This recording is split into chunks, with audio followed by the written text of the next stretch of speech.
And I was always a big Tommy fan. I liked Jesus Christ Superstar. I had seen Joseph in the Amazing, or had heard of, actually I hadn't even seen it at that point, Joseph in the Amazing Technicolor Dream. And since I'd had a little bit of success in music writing, I also met along the way when I did the lullaby, Alan had arranged for me to meet with and then ultimately start recording some of the music with Joe Lynn Turner. And somehow between Alan and Joe Lynn working with me, we kind of came up with this, hey, you know, some of the music that you're writing is pretty cool. And so I started fooling around and wrote a song that became called The Natural Order of Things. And that was really the first Galileo song. And I think that was sort of 1997. Just to clarify for people who might not know, Joe Lynn Turner is? Joe Lynn is an incredibly talented musician, as well as probably best known as one of the lead singers for Deep Purple, and then subsequently was with Rainbow.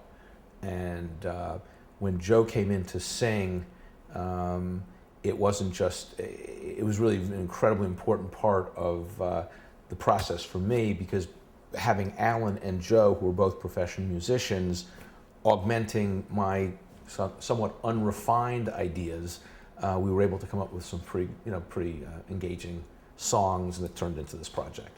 How often did you work with them?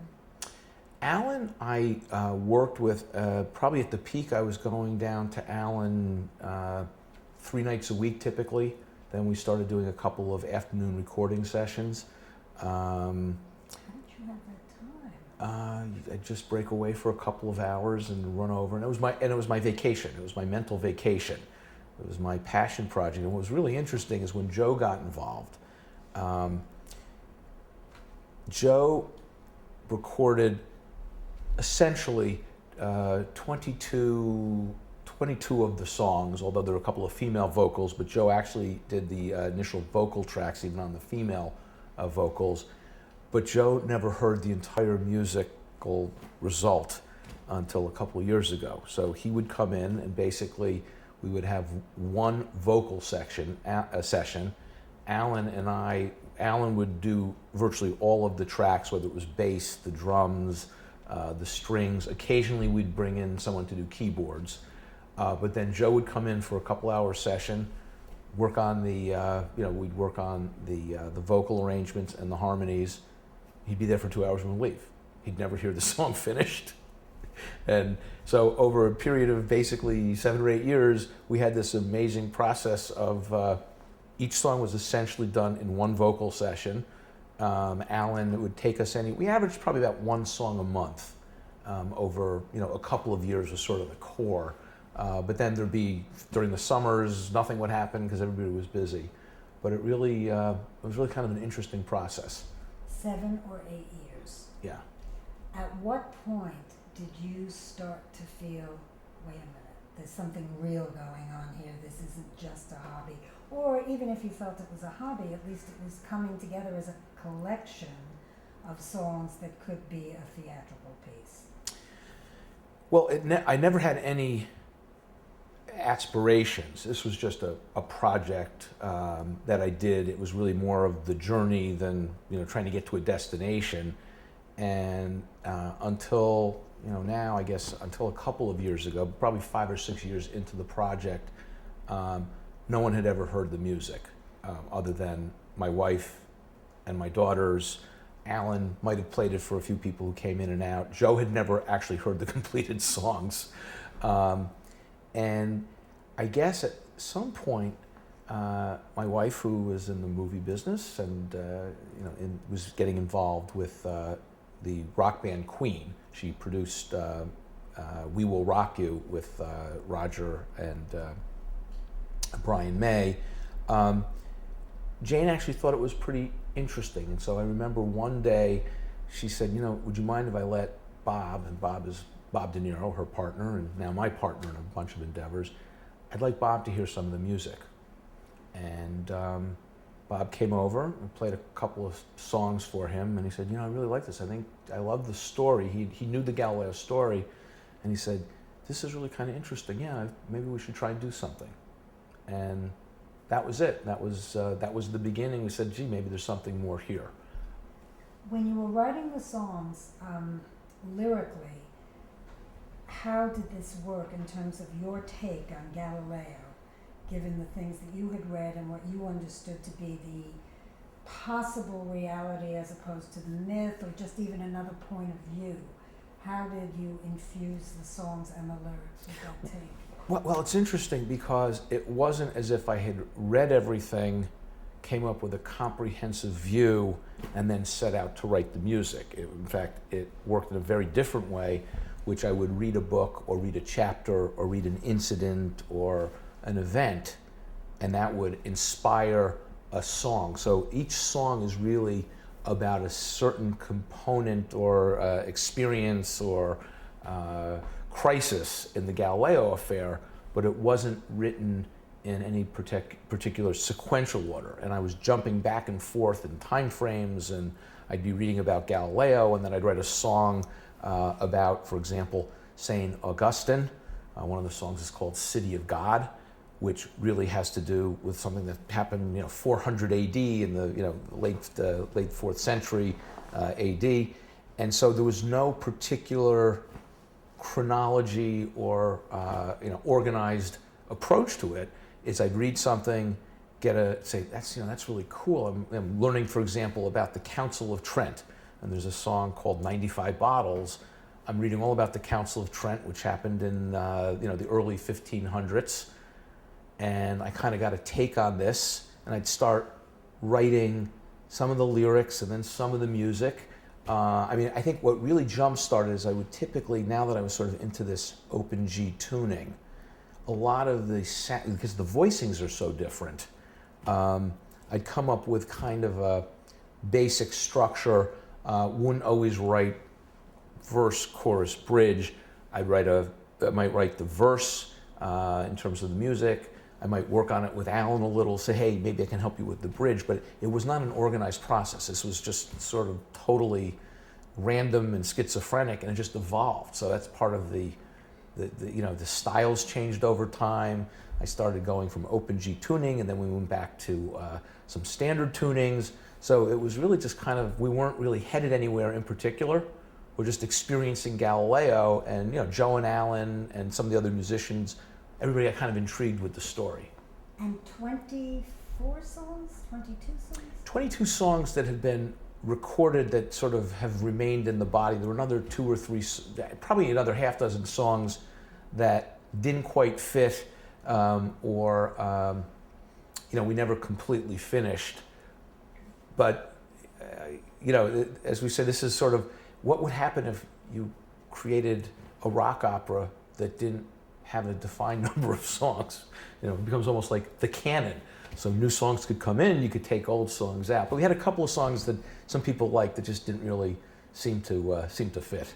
So the 22 songs were sort of done in this ragtag way over a course of 7 or 8 years. At what point did it start to occur to you that you really had a rock opera or a theatrical piece here? I think probably about halfway through, and in my mind, there's a pretty clear break in the evolution, certainly of the music writing.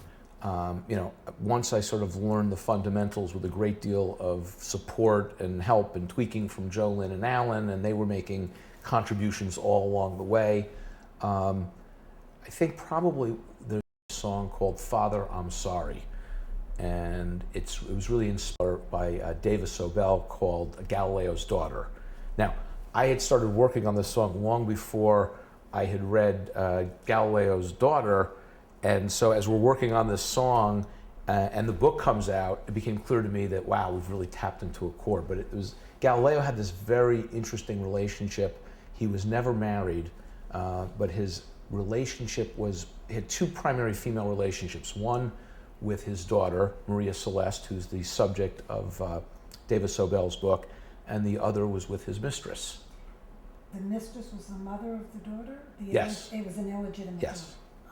And he never married, and she ultimately left. Galileo's daughter never married. He sent her off to the convent with her younger sister, in part because she was illegitimate, therefore she could never marry upward, which was always one of the objectives. And so it was the whole dynamic, but he had this intense relationship with his daughter, who was his one true love. And in fact, one of the songs is about the death of his daughter, which is really probably one of the most emotional. It's actually Head of a Pin. There's the bridge in Head of a Pin as part of the story is about his daughter dying, and the lyrics go something like, met an angel who had lost her wings the other day.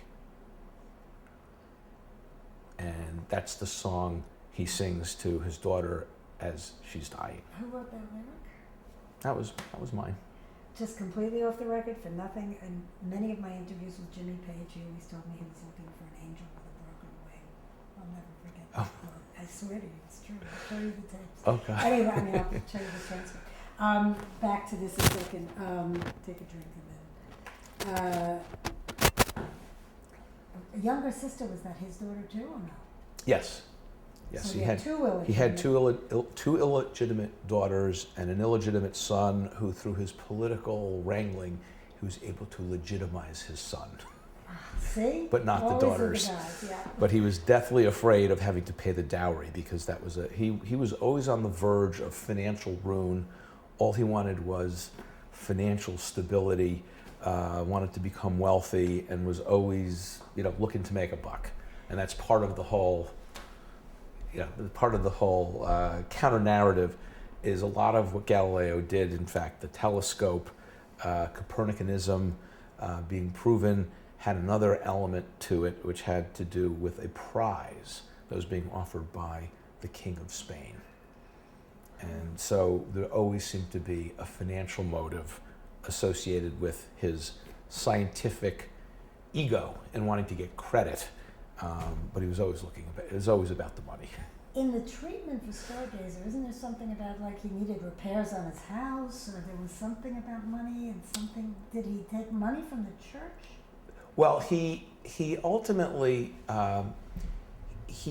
did end up with getting some money from the church, but it was a whole system of patronage, whether it be the Medici family.